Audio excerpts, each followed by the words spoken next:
معیز الدین محمد بن سام، جسے عرف عام میں شہاب الدین محمد غوری کے نام سے جانا جاتا ہے، ان اہم شخصیات میں سے ایک ہیں جنہوں نے شمالی ہندوستان میں مسلم حکمرانی کے قیام میں اہم کردار ادا کیا۔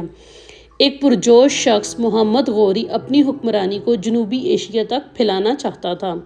اس نے اپنے بھائی غیاث الدین محمد بن سام سے چھوٹی ریاست غزنی چھین لی اور وسیع علاقے فتح کر کے اسے ایک سلطنت میں تبدیل کر دیا۔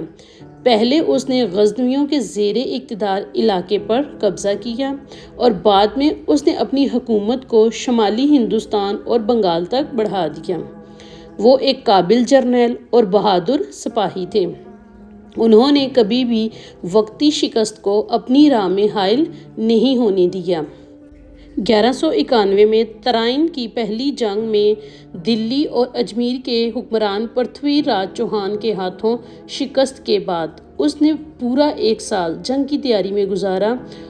وہ 1192 میں واپس آیا اور ترائن کی دوسری جنگ میں راج چوہان کو شکست دی۔ وہ پہلا مسلمان حکمران تھا جس نے دلی کو فتح کیا اور ہندوستان میں مسلم حکمرانی قائم کی۔ محمد غوری ایک وفادار بھائی تھا۔ اس نے جنوبی ایشیا میں اپنی آزادی کا اعلان کرنے سے گریز کیا، یہ جانتے ہوئے کہ اس کا نتیجہ دونوں بھائیوں کے درمیان خانہ جنگی کی صورت میں نکلے گا۔ 1202 میں غیاث الدین محمد بن سام کی وفات تک غوری نے کبھی اپنے آپ کو اپنے بھائی کی فوج میں جنرل کے علاوہ کچھ بھی سمجھتا تھا۔ ہر فتح کے بعد وہ لوٹی ہوئی بہترین چیزیں فیروز کوہ میں اپنے بڑے بھائی کے پاس بھیجتا تھا۔ غیاث الدین نے اپنے چھوٹے بھائی کے معاملات میں کبھی بھی مداخلت نہیں کی۔ اس طرح وہ ہر ایک اپنی ذمہ داریوں پر توجہ مرکوز کرنے کے قابل تھے۔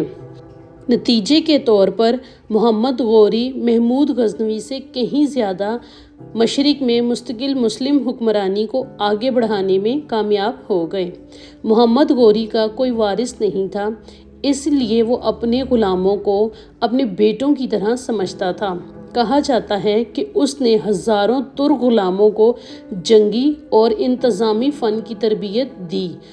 اس کے اکثر غلاموں کو بہترین تعلیم دی گئی۔ اس کے دور میں بہت سے محنتی اور ذہین غلام اعلیٰ عہدوں پر بھی فائز تھے۔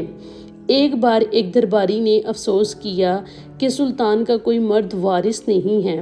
غوری نے فوراً جواب دیا، دوسرے بادشاہوں کا ایک یا دو بیٹے ہو سکتے ہیں، میرے ہزاروں بیٹے ہیں، یعنی میرے ترک غلام جو میری سلطنت کے وارث ہوں گے اور جو میرے بعد خطبہ میں ان تمام علاقوں میں میرے نام کی حفاظت کا خیال رکھیں گے۔ غوری کی پیشن گوئی اس وقت سچ ثابت ہوئی جب اس کے بعد ترک غلاموں کے خاندان نے تخت نشین کیا۔ اگرچہ غوری کا بنیادی مقصد اپنی سلطنت کی توسیع تھا، لیکن اس نے تعلیم کی سرپرستی میں بھی دلچسپی لی۔ نامور مسلم فلسفی فخر الدین رازی اور معروف شاعر نظام عروضی اپنے عہدے کے چند بڑے نام تھے۔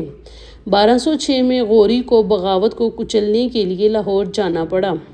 غزنی واپسی پر ان کا قافلہ جہلم کے قریب دمت میں رکا۔ وہ نماز عصر کی ادائیگی کے دوران مارا گیا۔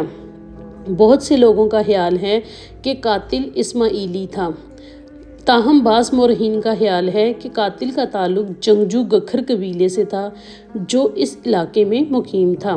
اسے وہیں دفن کیا گیا جہاں وہ گرا تھا اور حال ہی میں اس کی قبر کی تزئین و آرائش کی گئی ہے۔ محمد غوری کو ایک سلطنت بنانے والے کے طور پر یاد کیا جاتا ہے اور انہیں ہندوستان پاکستان میں مسلم سلطنت کا بانی کہا جاتا ہے۔ امید ہے کہ یہ انفارمیشن آپ کو پسند آئی ہوگی۔ اگر یہ انفارمیشن آپ کو اچھی لگی ہے تو ویڈیو کو لائک کیجیے گا۔ اگر آپ چینل پہ نیو ہیں تو سبسکرائب کیجیے گا۔ اسی طرح کی انفارمیشن آپ کو یہاں پہ ملتی رہے گی۔ Thank you so much for watching.